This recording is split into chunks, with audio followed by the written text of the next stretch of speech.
5 ताक रातों में से एक रात इंशाअल्लाह लैलतुल कदर होती है, जो अहादीस से में मजमून मिलता है। तो मेरी गुजारिश है कि इन 5 रातों को टारगेट कर लें। पहले ये समझ लें कि लैलतुल कदर 1000 महीनों से बेहतर है। 83 साल और 4 महीने बनते हैं 1000 महीने। तो मैं और आप अब तो 83 साल और 4 महीने शायद ना जी पाएँ, 1000 महीने की इबादत तो कभी भी ज़िंदगी में हम नहीं कर पाएंगे। तो ज़रा सोचें कि कितना बड़ा गोल्डन चांस है कि अगर शब लैलतुल कदर किसी ने इबादत कर ली और वो मकबूल हो गई, तो वो 1000 महीनों से ज़्यादा अफजल इबादत हो जाएगी। तो मेरी गुजारिश ये कि इन 5 रातों में कुछ काम पाबंदी से करें। आज भी कर लें जिनके पास वक्त बाकी है, और बाकी 4 रातों में करें। और वो ये है कि इशा की जमात और फजर की जमात जो बाजमात पढ़ता है उसको सारी रात इबादत करने का सवाब मिलता है। तो एक काम तो ये कर लें। फिर इन 5 रातों में कुछ नवाफिल एक्स्ट्रा पढ़ लें, मुमकिन हो तो सातों तस्बीह पढ़ लें या कुछ नवाफिल पढ़ लें।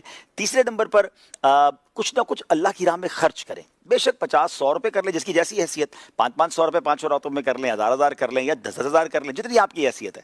वो आप उसके एनवलप बना लें, किसी गरीब को दे दें, किसी की मदद कर दें, किसी नेकी के काम में खर्च कर लें। चौथे नंबर पर आप जो है वो हो सके तो दुरूद पाक 1200 बार पढ़ लें। कुछ ना कुछ तिलावत कुरान भी करें इस 5 रातों में। सूरह मुल्क पढ़ लें, सूरह यासीन पढ़ लें। और आखिरी बात यह कि अगर माँ बाप हैं तो उनके दस्तबोसी कर लें, चले गए तो हो सके तो कब्रिस्तान में हाजिरी दे दें। अब ये 5-6 नेकी के काम टारगेट कर लें और सारी 5 रातों में करें।